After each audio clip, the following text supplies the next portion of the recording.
Ducky, ducky, quack, quack. Smells so good. I'm taking it all in. What y'all laughing at? All new Family Feud. Yeah, buddy. I'm getting scared.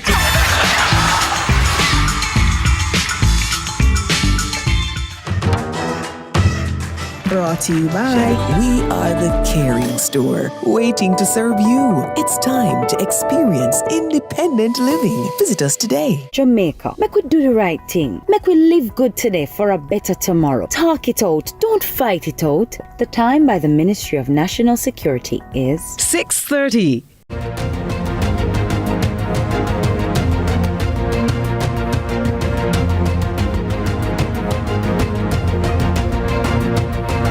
Yeah, so we told you that the budget for the new fiscal year 2025-2026 is 1.3 trillion, and we gave you some of the headlines in Thursday's show. Today we get analysis from analysts as to their assessment of the government's spending plans for the new fiscal year. Is the projection to bump up collection of GCT realistic? Also income tax, and what of the government's performance where debt servicing is concerned, to the extent that debt servicing will reduce in the 25-26 fiscal year as the government continues on a trajectory to lower the debt to GDP ratio even further. Lead story, it's heavy lifting on this Friday, I know, but let's start the show.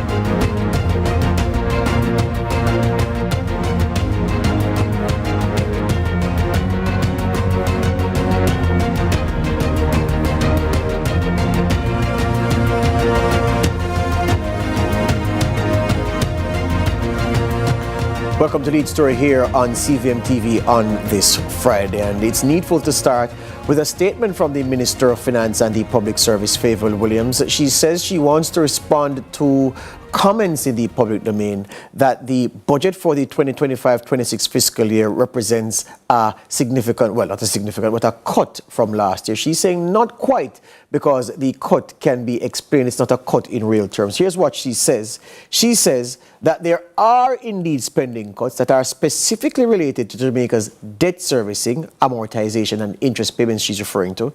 And she says that as a point of information, these declined significantly based on the projections for the 25-26 fiscal year versus what happened in the 24-25 fiscal year by $159.4 billion. So $160 billion is what the debt servicing reduced by, when you compare what is projected for 25-26 versus what was actually paid in 24-25. She says this is a good thing for Jamaica's economic health, because in the past our national budget would reflect major payments towards interest payments. This, she says, is no longer the case. In fact, she's given us a graphic here to say interest expenses as a percentage of tax revenues in 2014-15, that interest expense as a percentage of tax revenues was 33.6%. That was 11 years ago. She's saying that for the new fiscal year, that percentage is 18.7%, almost 50% less. So 33.6% is what interest expenses as a percentage of tax revenue was in 2014-15 fiscal year. 25-26, she says that has come down to 18.7%. So she says that the government's reduction in debt-related payments has allowed the government to prioritize increased investment in key sectors, including education and healthcare. So she says that reduction in debt servicing payments accounts for the relative reduction in the budget 24-25 compared to the new fiscal year 25-26. All right. So the finance minister, she spoke in the House of Representatives on Thursday, and the opposition spokesman issued a rejoinder. Favour Williams spoke about the resilience of the economy as evidenced by the strong numbers, she says, that continue to dominate the fiscal picture, while Julian Robinson says, well, that all sounds fine and dandy, but there are still too many Jamaicans struggling to eat properly, which suggests that we are, to quote him, on a critical trajectory. Let's hear from both of them. Total expenditure and payments for the upcoming fiscal year are projected at $1.3 trillion. This continued strength of our budget has been so despite a backdrop in fiscal year 24-25 of dry weather or drought, severe impact of Category 5 Hurricane Beryl, Tropical Storm Raphael, and rainfall.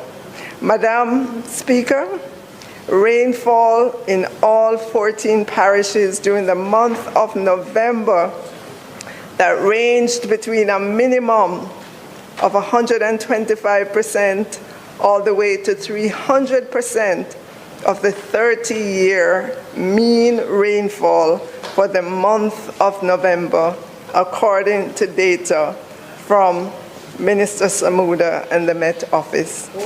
I am sure many of us remember feeling saturated with water. Madam Speaker, in considering the numerous shocks that our Jamaican economy has endured over the past 10 years, including a global pandemic and the extreme weather events, my word for the Jamaican economy and the Jamaican people continue to be resilient. Yes. But Madam Speaker, beyond the interruption of Hurricane Beryl, the country was already on a trajectory of going into negative growth. The quarter before, immediately preceding Beryl, the country grew by 0.2 of 1%. In the quarter prior to that, it was 0.8 of 1%. Since our recovery from COVID, which was strong, we have been on a decelerating path of growth. So we are within the context of a recession. We are within the context of close to 50% of Jamaicans identifying themselves as being food insecure. 55%, sorry, who cannot eat enough. The calculation of what the nutritional supplement per day, 55% of Jamaicans say they cannot afford to eat properly. We are within the context, happily, low unemployment, but 700,000 Jamaicans who are outside the workforce, who have opted out, and where there's a significant gap between the needs of employers and the willingness of those who want to work. So, Madam Speaker, with the presentation of these estimates, the country is at a critical trajectory. The estimates, while tabled, and the details will come in the presentation, must address the issues of the anemic growth that the country is currently experiencing. So according to Julian Robinson, the devil, he hopes, is not in the details, and there are no devils in the details at all, because that would mean that the Jamaican public will be getting a raw deal, while the finance minister painting a different picture, more upbeat about the economy. Break time here on Lead Story. Back with more after this.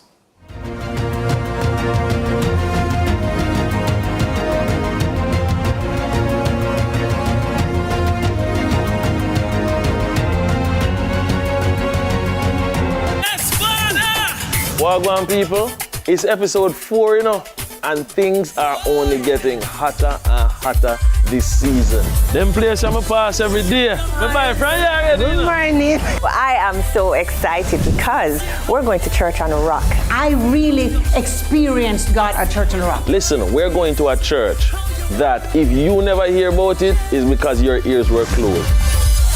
When I see my Sports should be fun. Sports should be interesting. Sports should be entertaining. Sports should be riveting. This is CVM Sports. I'm Jordan Freight.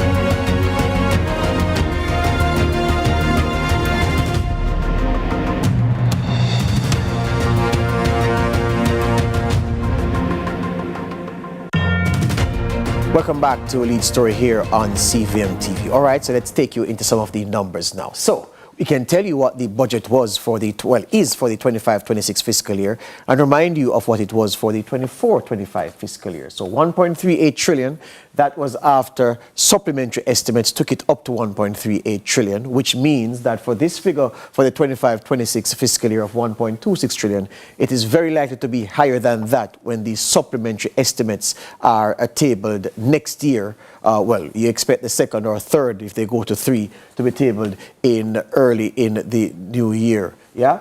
Then you go to the fact that non-debt recurrent expenditure. So, okay, recurrent expenditure, but the recurrent expenditure that has nothing to do with debt payments, 769.9 billion in 24-25. That is 857.18 in this new fiscal year. Then we move to what has been allocated for capital expenditure. So just about 63 billion, you can call 62.59, 63 billion. So as it is broken out, the Ministry of Economic Growth and Job Creation has the lion's share apportioned out of this 62.59 billion, because the Ministry of Economic Growth and Job Creation has been allocated 30.55 billion out of this sum is the capital expenditure figure for the Ministry of Economic Growth and Job Creation. And then, right, so we've got that represents 49% of the capital expenditure. And then, after that, the GOJ revenue estimates, income tax, as we can see over there on the far side, 2024-25, 321.7 billion is what the government collected in income tax. The new fiscal year, they're projecting to collect about 339.5 billion in income tax collection. So that's where we are. So income tax collections, if you do the quick calculation, they're about 18 billion roughly more in income tax they are projecting to collect. Then, where GCT is concerned, they raked in 300.9 billion in GCT collections in the previous fiscal year. For this new one, you can add about 5 billion to that. 305.5 billion is what in GCT they are looking to collect extra.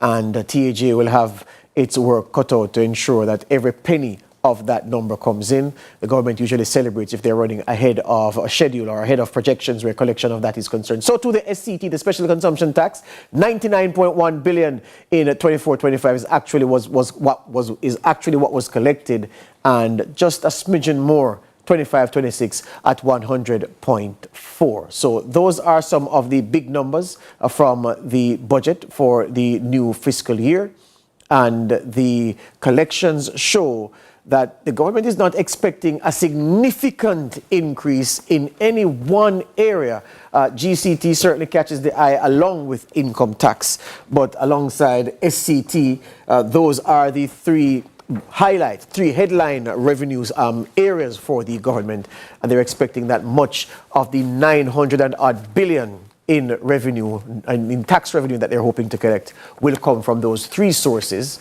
GCT, income tax, and special consumption tax. Of course, there is also non-tax revenue that will be factored into the mix. All right, I go to two gentlemen now for their perspectives on the numbers as presented. Wayne Chen is president of the Jamaica Employers Federation. He's also chairman of the Southern Regional Health Authority. And Keenan Faulkner, of course, you know, is one of the sharpest financial analysts we have operating here in Jamaica. Good evening, gentlemen. Welcome to Lead Story. Evening, George. George. Thank you. All right, the elder statesman gets to go first. So, Wayne, you've seen these numbers. The government's income tax hope, it's GCT hope, it's SCT hope, and the number that is paying down on the debt, 177 billion. And the finance minister was quick to point out that, look, don't call this a cut in the budget in real terms, because what it does reflect is that we are paying less for debt servicing, which is something that the country should feel good about, is what she says. How do you see the overall numbers? I mean, I like this budget. I like it because it's a prudent budget.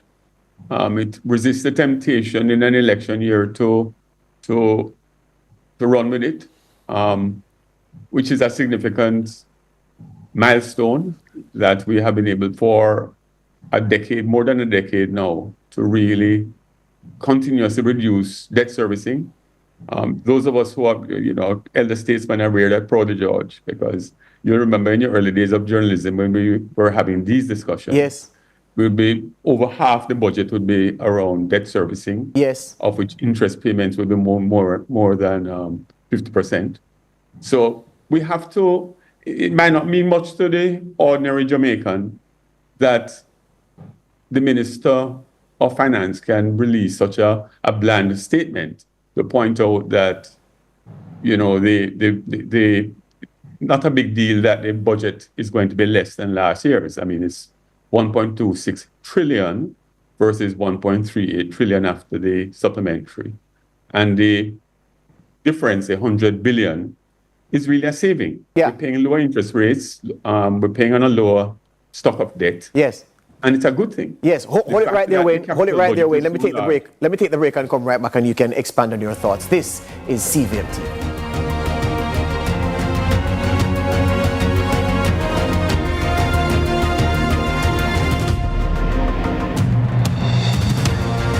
Watch the exclusive broadcast on CVM as the Jamaica Tourist Board proudly presents the annual Golden Tourism Awards ceremony. This prestigious event is dedicated to honoring tourism workers who have served 50 years or more in the industry. In addition to recognizing long-standing contributions, we will also highlight hotel partners who have played a pivotal role in the growth of the industry. Tune in Wednesday, February 19 at 8 p.m. and be part of the celebration of these golden achievements.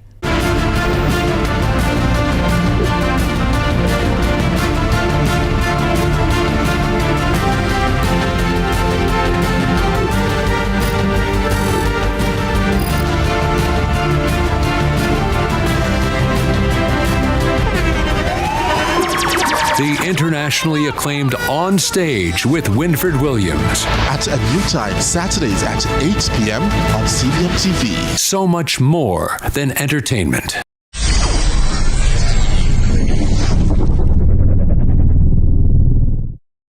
Reggae is global. Reggae is everywhere. Yeah, reggae is my life, you know, because if it wasn't for reggae, I don't know that walk out saying did or something. We have something which the world crave even right now. Reggae is internationally known. I am a Jamaican.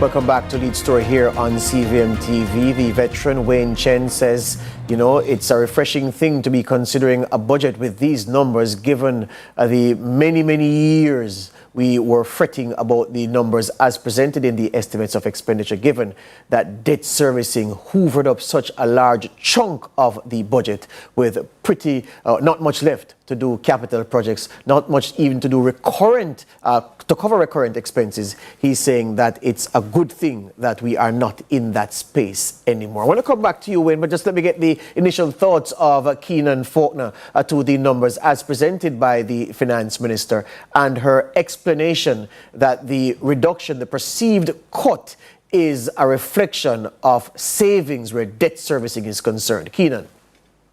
Right. So that reduction of 155 billion on amortization is really because less debt obligations became due this year as opposed to the previous year. Last year, $317 billion was due, and we just had to pay that based on the amortization schedule. We could not control that, but this year, debt obligations go back down to what it normally would be because there are fewer maturities.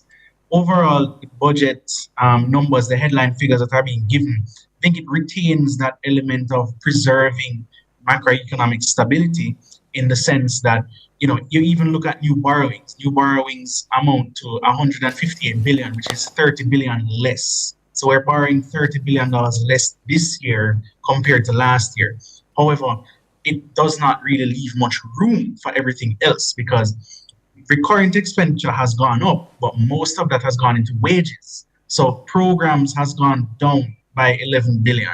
So we are talking about recurrent day-to-day expenditure for things like health, education, and so on. That might reflect, you know, cost constraining measures or efficiency greater efficiency of spend. We will have to wait until the debate to see exactly what some of those numbers really reflect in a more profound way. But overall, the figures, I think, are inconsistent with that election budget. As Wayne said, usually you would resort to having to borrow more or something to finance additional expenditure. But no, given the reality, of course, with Hurricane Beryl and revenues, had been decelerating towards the end of this fiscal year, I think the government has recognized that the best option and what all of us really hope for is to maintain fiscal responsibility and maintain debt sustainability. Yeah. Wayne, if the budget has, well, they've done very well with the budget documents over the years. We must also congratulate both administrations and the teams at the Finance Ministry over time for making the budget documents as easy to read as possible. Like I've been telling some journalists today, Wayne, the big yellow book is for the details. If you want to know how much the Office of the Director of Public Prosecutions is spending on furniture, go to that. If you want to see the headline numbers, then you just pull the slim revenue estimates out and you can see those numbers. And I'm going to draw on this one for the next question to you, Wayne, because someone taking up this revenue estimates booklet will say to themselves, okay, they'll trace with their finger and they'll see that under recurrent revenue, they see a figure of 55.1 billion for education tax. And then they look over in the other page and they see under expenditure, they'll see, okay, what has been apportioned for the Ministry of Education where capital expenditure is concerned. It's an easy association for the regular man to make because that's why the booklet is set out this way. And they'll say, okay, so 55 billion in revenue from education tax, but only 4 billion for capital expenditure where the Ministry of Education is concerned. And they'll say there's a disconnect. Are they wrong? Well, the education tax was meant to go towards education, but the 4 billion capital budget on education is only a small fraction of what has been apportioned for education. I don't have the figures in front of me, but my recollection is that over 140 billion has been budgeted for education for this financial year. And that has been the case ever since the education tax, not long after the education tax was implemented in the late 1970s. It goes into the consolidated fund because it's a tax, and we don't get rid of taxes that have been easy to collect over the years.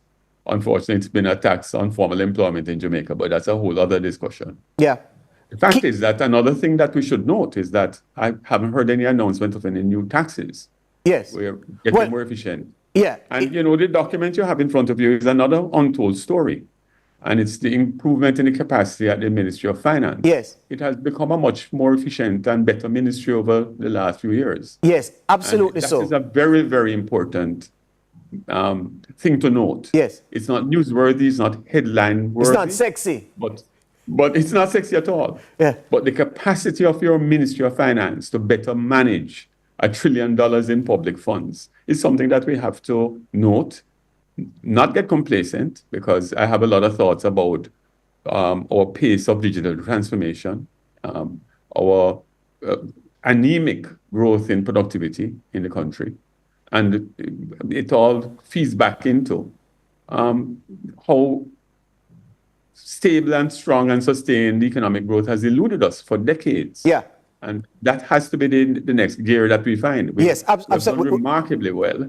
We have defied a lot of experts over the last 13, 14 years in terms of our fiscal management. But we have to change gear now and find a formula for rapid economic growth. Which is why the Prime Minister says pivot, and that's where he wants to go now. Keithan, let me ask you this though.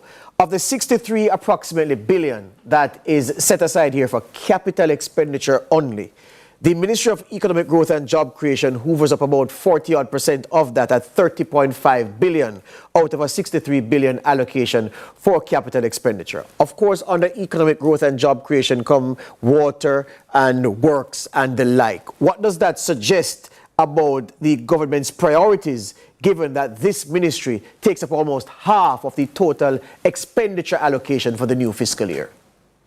Well, most of those will be going naturally to infrastructure, and in particular road infrastructure. So most of those allocations in MEGJEC, economic growth and job creation, would be, I'm assuming, for the Spark program.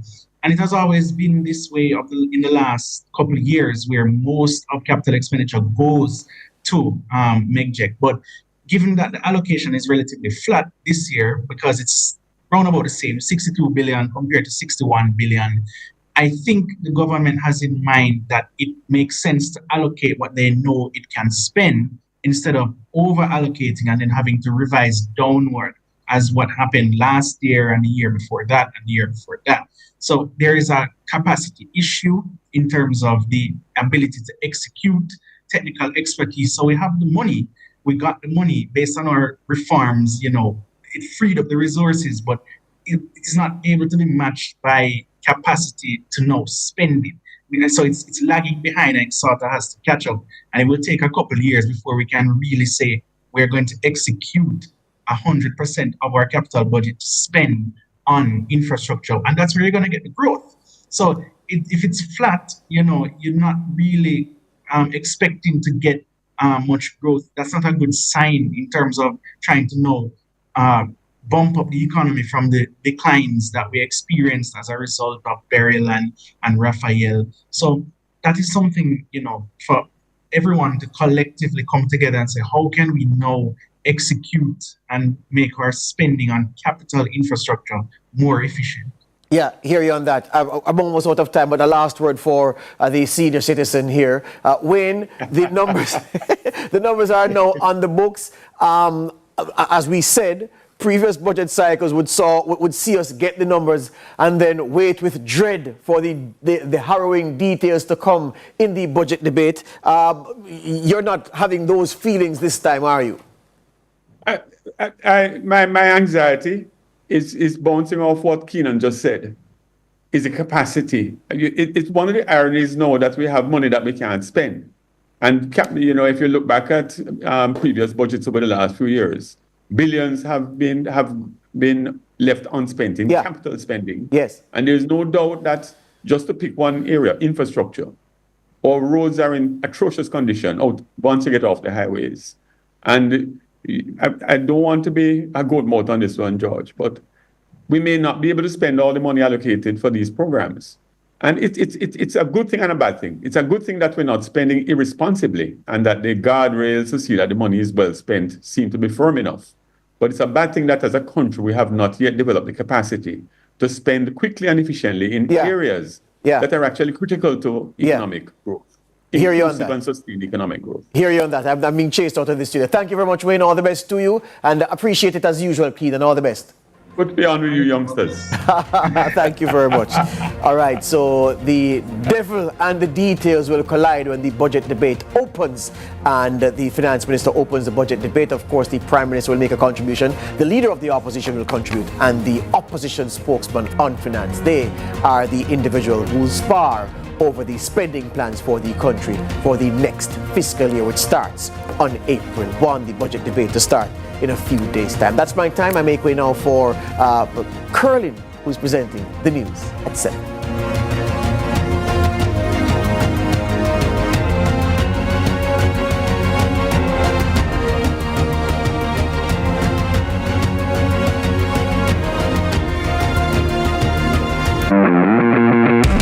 Sports should be fun. Sports should be interesting. Sports should be entertaining. Sports should be riveting. This is CVM Sports. I'm Jordan Fort.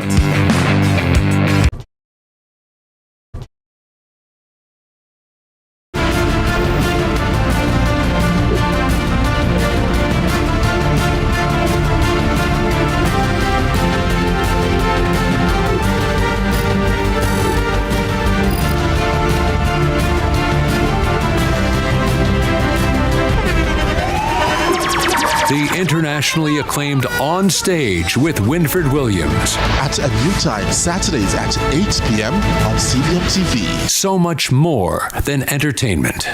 You can open a Sagicor Bank savings account from anywhere. Go online and open yours today. The time by Sagicor Bank is 7 o'clock.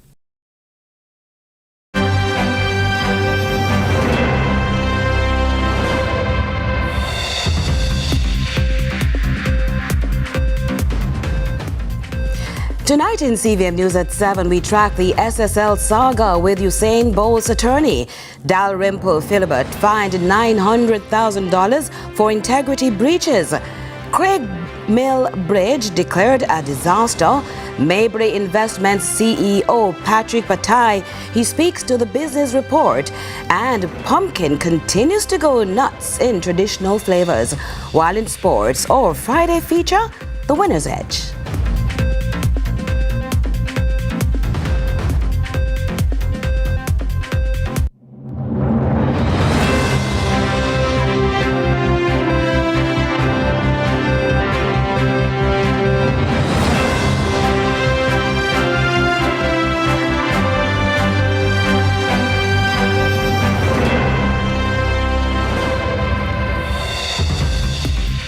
Kingston, Jamaica. This is CVM News at 7. It's the start of another weekend. It's Friday, February 14, 2024. Thanks so much for joining us. I'm Curlin Brown. In this update, Trelawny Southern MP Marisa Dalrymple-Philibert has been fined almost $1 million for failing to declare a luxury vehicle in her statutory filings, one of several breaches flagged by the Integrity Commission. Now, the former House Speaker was also admonished and discharged for violating the Parliament Integrity of Members Act after investigators found she omitted a 2015 Mercedes-Benz from her declarations for 6 years, despite using her duty-free concession to purchase it. Her attorney, Peter Champagnie, in a statement on Friday, said she didn't contest the charges, arguing updated filings had already been submitted. In the meantime, the attorney is calling for legal reforms to allow public officials to correct errors during investigations without facing prosecution.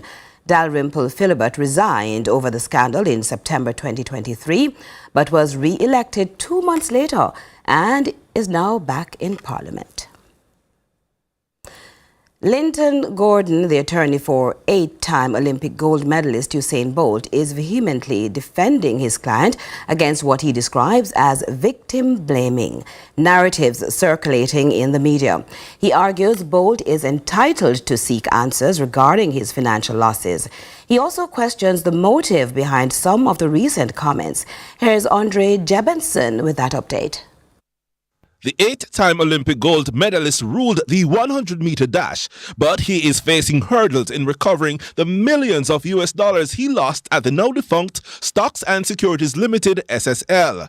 As if losing millions was not enough, he is being criticized for this comment. The government alone really can't do nothing. Big boy, this is no answer. And them are the only person who can go in and say, yo, this need to fix. But his attorney, Linton Gordon, wants people to be fair to his client. He was not speaking in any forensic way to say the government has my money. He's saying that we have a government in Jamaica. Something has gone wrong at a financial institution. Something must be done about it. Gordon expresses dismay, stating that people are victim blaming his client, who is entitled to demand answers from the government that licensed the entity. So anybody who goes there, including the Prime Minister who had an account there, government departments and several members of Parliament who had accounts there, they relied on the fact that the entity obtained a certificate from the Financial Services Commission, the FSC, and therefore they presume properly that the place is in good standing. Only one person has been charged. No senior SSL officer has faced consequences. Mr. Bolt's funds were not taken in a basket or a scandal bag and put on a counter or put on the floor. It was bank transfer. It was transferred from a financial institution to SSL. So how did it leave SSL without a trace? Gordon repudiates suggestions that the funds did not land in Bolt's accounts. He argues that Ken Tomlinson, who was placed in charge of SSL by the Financial Services Commission, FSC, confirmed the deposit. The persons who are saying it was stolen, which started at a certain media house, has not presented one bit of evidence to say it was stolen on the 10th of March, and the amount stolen was $5 or $6, a red herring has been thrown across the path, and the question is, what's the motive for doing that? The attorney says he has been asking about the case, but he has received no updates. Maybe persons at those government departments or entities considered disclosure to a certain media is more important, more urgent than disclosure to the victims or the attorneys of the victims, which would be an appalling act of corruption were that to be the case. He also questions the political slant the conversation has taken. The coincidence of certain persons coming forward to give legitimacy to the allegation that Mr. Bolt's money went the wrong place is uncomfortable and is not consistent with a general view in the public. Andre Jebinson, CVM News.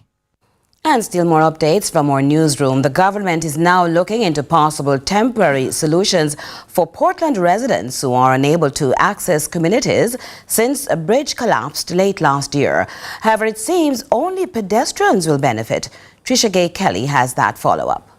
A month removed from the collapse of the Craig Mill Bridge in Buff Bay, Portland, the government has accelerated the process of assisting residents who've been impacted. The National Works Agency joined various portfolio ministers in the area on Thursday to discuss the way forward. Works Minister Robert Morgan says a visit to the bridge was necessary. Our purpose here today is to examine what the bridge situation is for the people in this community and to see how best we can find an urgent solution to give them some relief temporarily and permanently for a problem that they've been having for a long time. So long that the government decided to intervene and have since suggested urgent attention is needed. Minister of Local Government and Rural Development Desmond McKenzie says the nature of the damage is extensive.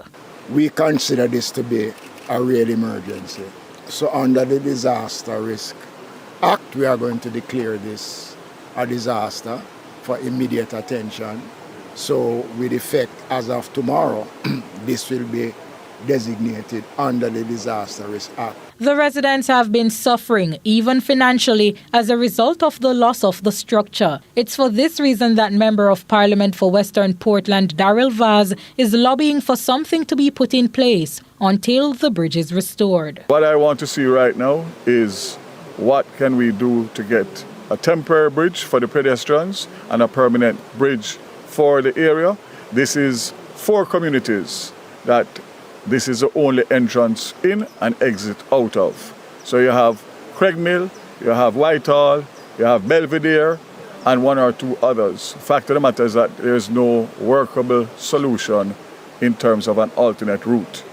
A date for work to commence is yet to be scheduled. However, Vaz says he will keep residents updated on the latest developments. I will be in a better position in a few days after consultation with ministers and the heads of agencies as to timelines, because everybody wants timelines. My timeline is as soon as possible. The bridge became inaccessible late December when it crumbled under the weight of a loaded truck. Trisha Gay Kelly, CVM News.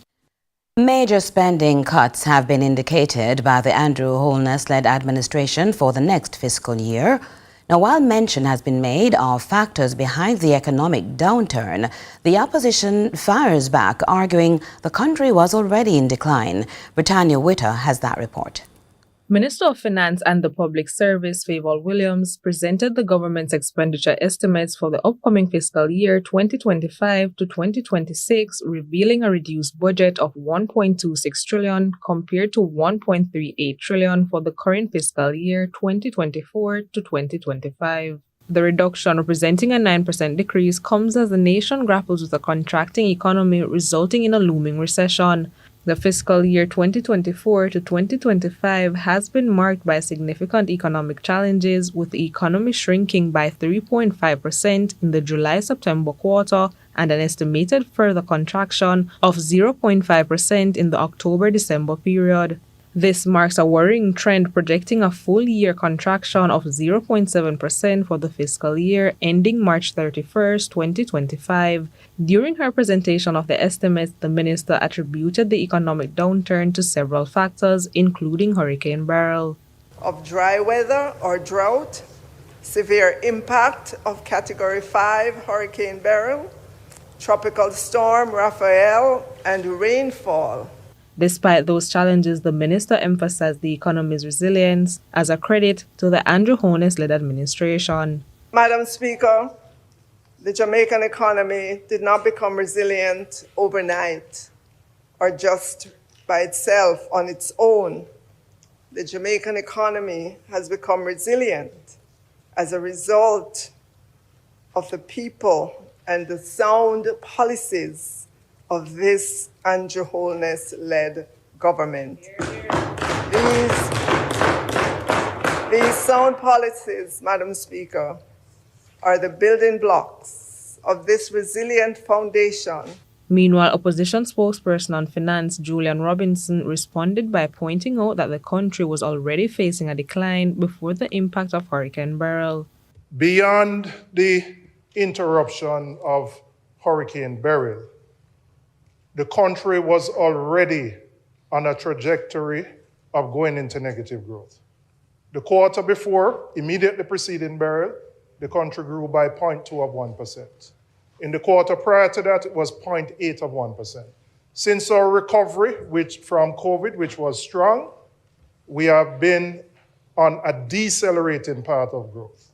He argued that the upcoming presentation of the details must address several key shortcomings. Must address the issues of the anemic growth that the country is currently experiencing. They also must address our inability to spend our capital budget. For the fiscal year ending, $19 billion unspent. Last fiscal year, it was $11 billion. There's a direct correlation between expanding our capital budget and economic growth. With the estimates now tabled, all eyes will be on the upcoming debates in Parliament, with Minister Williams' opening address on Tuesday, March 11, 2025. Britannia Wito, CVM News. Do stay with us. CVM News at 7 will continue after this.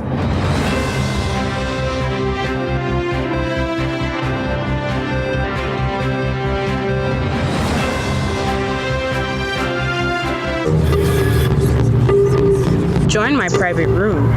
Only $1,000 for a grand time. That I know me. We never said that. But who going believe me? That is correct. $4,350,000. Yes, go ahead. $4 million? I never approved that. Yes, me I go doctor tomorrow. So me have to get the money today, no longer. Then no me face that. We never make no record or beg nobody no money. Deepfakes are AI-generated images and videos made to look and sound like people we know and trust. They're used to spread misinformation, destroy reputations, and are used to commit fraud and scams. Don't fall victim to deepfakes. Protect yourself. For more information, visit broadcastingcommission.org or scan the QR code on screen.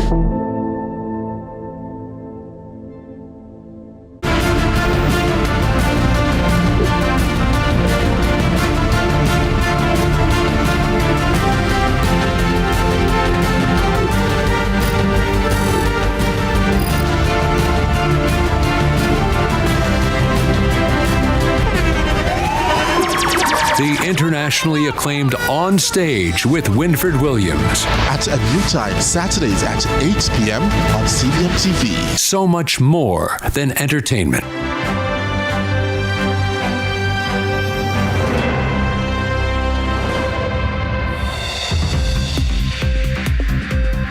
Welcome back. Just before we continue with news, Ronaldo Adams is here to tell us what we can expect coming up later on in sports. Ronaldo. Thank you, Caroline. So, last night, round 25 of the Jamaica Premier League wrapped up at the Anthony Spalding Sports Complex, where there was a 5-goal thriller between Arnett Gardens and Waterhouse.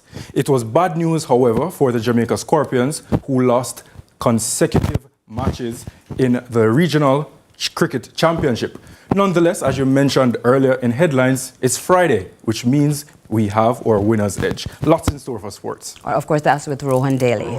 All right. All right, we continue now. Billions have been set aside for elections as political tensions soar, with signs pointing to a mid-year vote and fresh debates over Portmore status. Both major parties are making their positions clear. Raman Gordon tells us more. The government has set aside an additional $2 billion for parliamentary elections, which must be held by September. The allocation is outlined in the proposed 2025-2026 budget, tabled in Parliament on Thursday by Finance Minister Favour Williams. This brings total election funding to approximately $2.3 billion, including over $300 million approved last month. Only Prime Minister Dr. Andrew Holness can call the election, and signs point to a possible mid-year vote. Yesterday, both major political parties held press conferences after the ceremonial opening of Parliament, and fresh off the walkout by the PNP over Portmore's parish status. It is clear that the PNP feels that if they are not the ones who are doing it, then it ought not to be done. There's so much in terms of the growth and development of Portmore as a 15th parish. The only notion of gerrymandering is the one that is coming from the opposition. It is a political ploy that is being used by the opposition. They have run out of steam.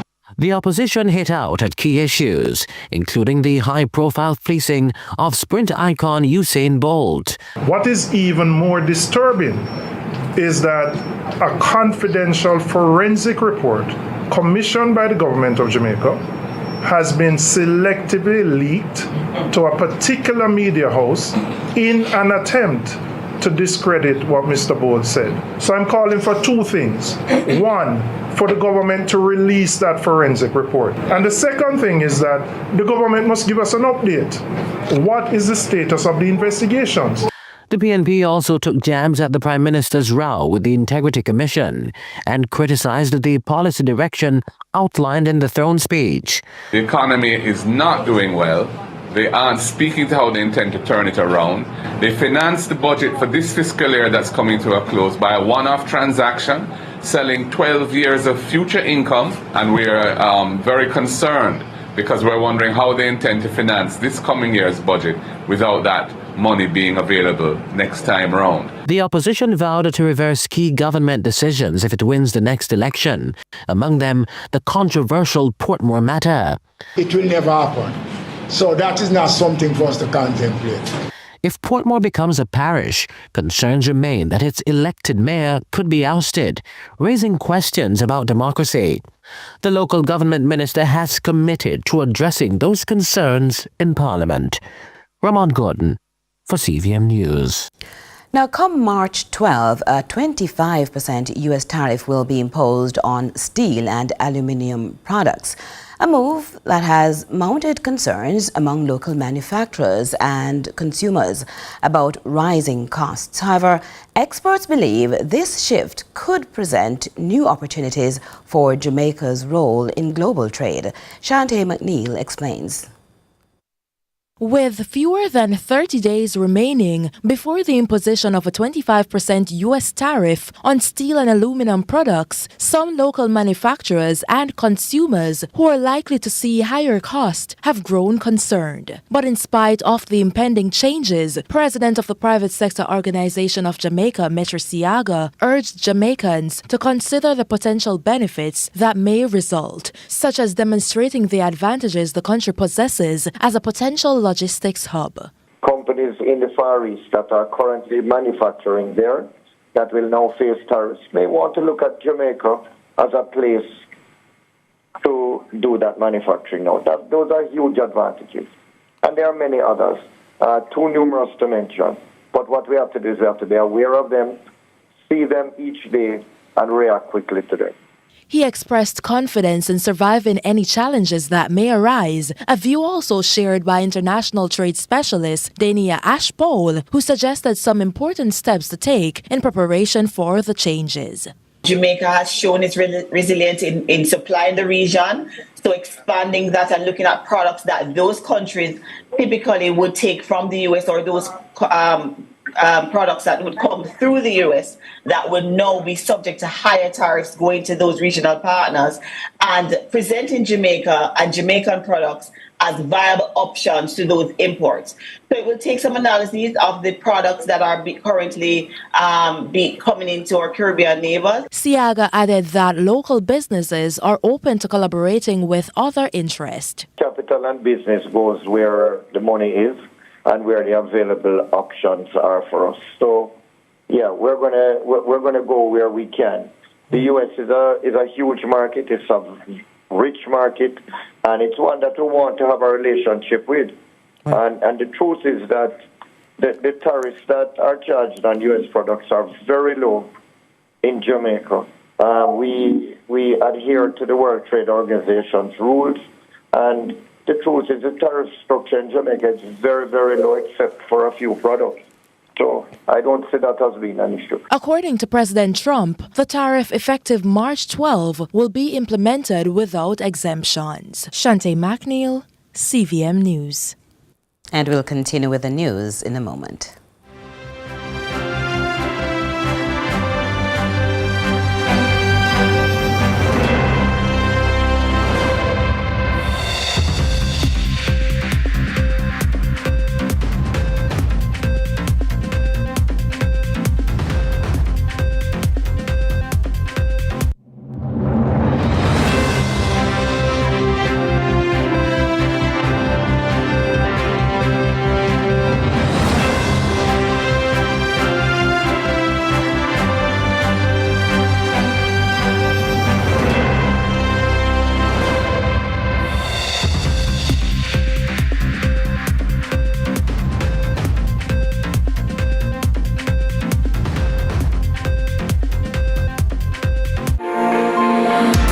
I have been with the highway team a long time, and here I've developed some good leadership skills.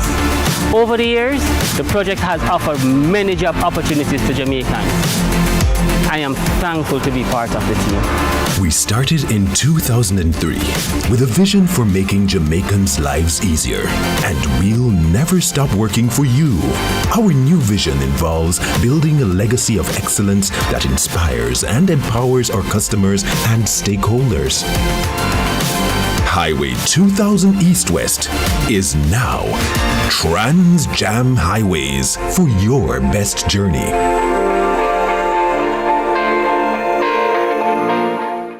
JPS. Aye, my JPS app. Yeah. The mobile app brave as I said hap. With the mobile app, you feel know you can't flop the app. In a happiness, cause what? My JPS app easy to not riddle my light of it bright than the moon. If I want thing me love me JPS app, me I tell you about it in the tune. My JPS app easy to not riddle for me light of it bright than the moon.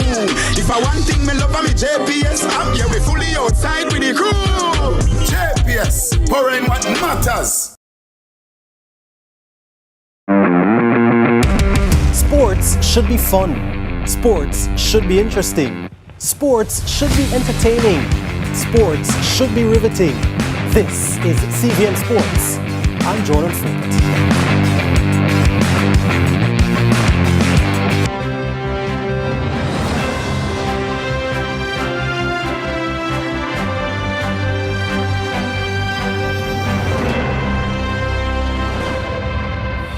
As we welcome you back, we want to change things up a bit and tell you what's happening on the social media landscape. Roses are red, violets are blue. Nearly $2 billion for the election to use. The Jamaican government has set aside nearly $2 billion for the Electoral Commission and the Electoral Office to facilitate the upcoming general election due this year.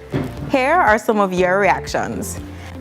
Atna Petty had posts, while urgent issues like infrastructure, roads, bridges, public transportation, healthcare, education, and more remain in desperate need of attention. At the Fit XY shares, you know how many hospital beds that can buy? At Tia Hella _ asks, Bolt's money? At Angel writes, sometimes I wonder how simple things like an election cost so much money. At Jerry _ Vuitton comments, "Wanna take that $2 billion and fix up a place." At Authored by Di asks, Elections are costly. Why not consider merging the local and general in the future? At Gillette Coley says they can definitely spend less on elections, especially on campaigning, since everyone knows two main contenders already. And that's what's trending online today. Continue to share your thoughts with us on X at CVM TV and CVM Television on Facebook. I'm Courtney Lewis.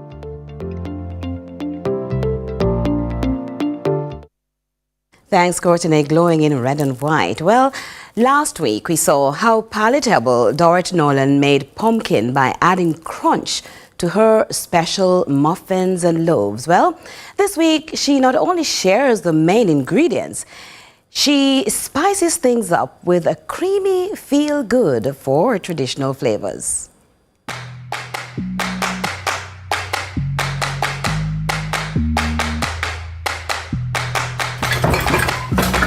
Hold on, but this is supposed to be a fridge, isn't it? Well, it is a fridge. It is a fridge. But I use it for storage because it's not working. Every time I have to be fixing it. So I said, you know what, I'm not going to fix it anymore. I'm going to use it for storage. And I'm not going to throw it out. Because I had one before this. Did the same thing. I throw it out. This is another one.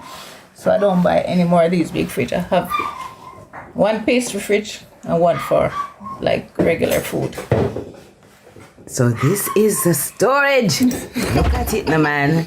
Knives and forks and everything to bake. Every baking stuff.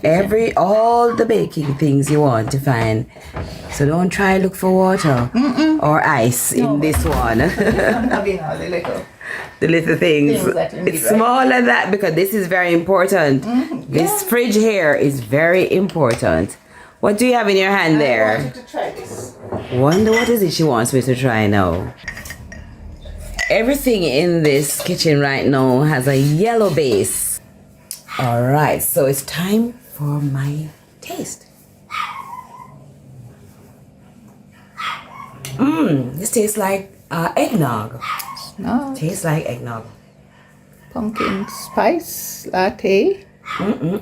As you can see, Dorrit Nolan has mastered the art of creativity in her kitchen, and it's not just original nutty pumpkin muffins and loaves. That was delicious. So I guessed pumpkin base, yes. Tell me more about it. What is it? What do you call it? It's pumpkin spice latte. You can use it in your coffee. You can drink it just like that. Any kind of smoothies and stuff like that. What did you add to it to give it that lovely smooth taste? I add yogurt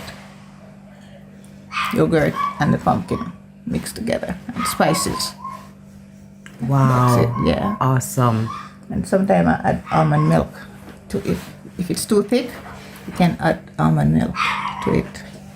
You know, a lot of people are running away from sweet nowadays. What do you use as a sweetener for your pumpkin delights? I use it honey, the sweet honey, and molasses, agave. I have this 0-calorie sweetener. I make my own oat flour, and I add a little bit of baking powder, baking soda, salt, spices, and stuff. Lots of cinnamon, pumpkin spice, and that's basically. And the pumpkin itself is sweet, so you don't need a lot of sugar to add to it. So you just put in your honey, and depends on your taste, because most people are diabetic. I also do the vegan, and I use applesauce and the almond milk to substitute for that, for the eggs. Are you getting requests for that? Yes. No egg Yes, I have. Pastry? Yes, I have a lot of clients that don't eat eggs. Yes, Why you chose pumpkin apart from the fact that you had abundance? Pumpkin is, it's yellow fruits, and vegetables are very good for inflammation. So it helps to fight, and the nuts help you to reduce your stomach and, digestion and stuff like that, and you have a good motion. With all the movement also inside the kitchen, this two-woman team ensures it's always safety first. Not only are they geared up against burns and spills, but there's a secret to prevent the nutty pumpkin pies from toasting. So when you put the rice at the bottom here, wow. That's your special idea, or? Yeah. Yeah. Why did you come up with putting the rice? Because the rice can take the heat. And I've just tried it out and it works. So ever since I started doing it. And it works for me.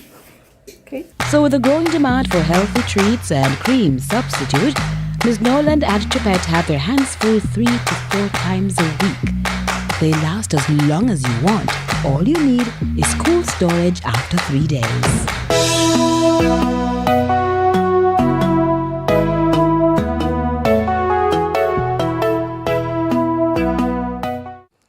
Don't go anywhere, we've got more to come. Do whatever the crunch you want with KFC's popcorn chicken. Now available in hot and spicy. KFC, it's finger licking good. The time by KFC is 7:30.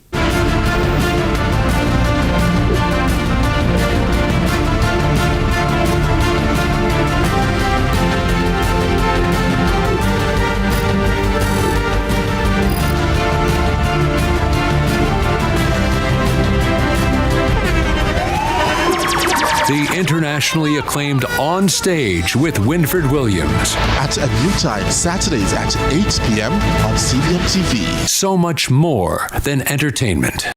Watch the exclusive broadcast on CVM as the Jamaica Tourist Board proudly presents the annual Golden Tourism Awards ceremony. This prestigious event is dedicated to honoring tourism workers who have served 50 years or more in the industry. In addition to recognizing long-standing contributions, we will also highlight hotel partners who have played a pivotal role in the growth of the industry. Tune in Wednesday, February 19 at 8 p.m. and be part of the celebration of these golden achievements.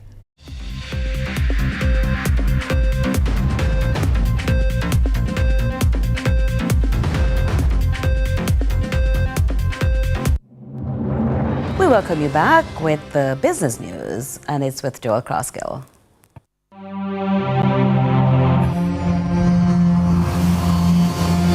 Lots to share with you in the business report.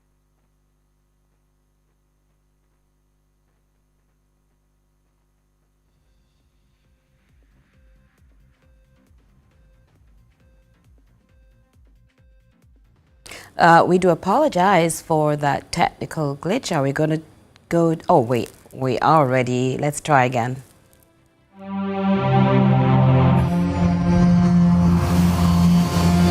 Lots to share with you in the business report today, emerging from a conversation with Patrick Bataille, CEO Mayberry Investments Limited MIL, who, having assumed the office in October of 2024, was willing to outline his vision for its operations. But first, a bit about his leadership style. I'm very focused on accountability. So my management team, I do say the buck ends with them. So they're accountable for their division.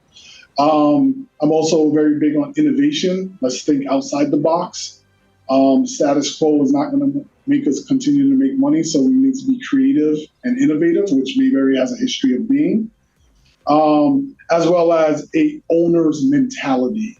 I'm instilling a culture of, if this was your business, how would you run it? And the decisions that you're putting out there, would you do that if this was your company? With around 30 years of experience in asset management, the BR asked what the ongoing digital transition means for Mayberry Investments on the product and client side. So Mayberry, over the last 4 years, has actually been on a digitization journey. My view is to now complete that so that we can remove some of the manual or human intervention in our process and focus on more automation like artificial intelligence, smart bots, to do low IP functions while rebatching our resources to focus on high IP functions. From a client experience perspective, which is another key focus of mine, it wouldn't be material for back-end processes, but I am very focused on enhancing our client experience. So how clients experience going through our web portal or our mobile app, and the number of human touch points versus being able to complete a transaction end-to-end through our solution. My vision for the products is really to increase fee income from the businesses. So as Chairman Peart may have said in a number of forums, How do we actually increase our assets under management within our asset management business, which is predominantly our managed products? And how do we actually increase fee revenue in our investment banking, whether that's through margin loans or doing advisory services to new and existing clients? Digital transition is something a number of corporates are either already engaged in or considering. I asked the Mayberry Investments CEO about some of the hurdles he had encountered along the way. I always tell people that, in any transformation, there's always the 3 Ps: people, process, platform. Processes and platforms are the easier components. Influencing and bringing people along the journey of what that transformation means for their role and getting them to buy in is usually the longer tail of the journey. So really getting folks up to speed on, how different ways of looking to do their jobs that are done in different markets and really getting the buy-in and support to move forward. The BR also asked Bataille about his 12-month targets. There's some high-level buckets that I'm focused on, particularly in our operational perspective. One is lowering our total cost of a transaction. 12 months out, also increasing the number of clients that we have in our asset management business through active calling on our existing clients or dormant clients. And then also a increased focus on the younger generation or the young professionals. So educating them on the Mayberry brand and then encouraging them to open accounts with our asset management business to receive some of the returns that are there. And then ultimately continuing to increase our presence with our investment banking business, really taking it from a local focus to maybe more of a geographical in the region. I'd like to touch on something you just said in terms of the young professionals. I've noted that the median age in Jamaica is currently approximately 33 years of age, and I've seen studies abroad that suggest that most first-time investors start investing at approximately 33 years of age. I thought that was an interesting conjunction. Would you be able to comment on that? I do agree with that stat that, it's anywhere between 30 and 35. You start seeing young professionals get active in investing. My observation in the Jamaican market is very spot on. That, I just did a forum earlier this week with a bunch of young professionals early in their career. The observation or key observation is a lack of understanding or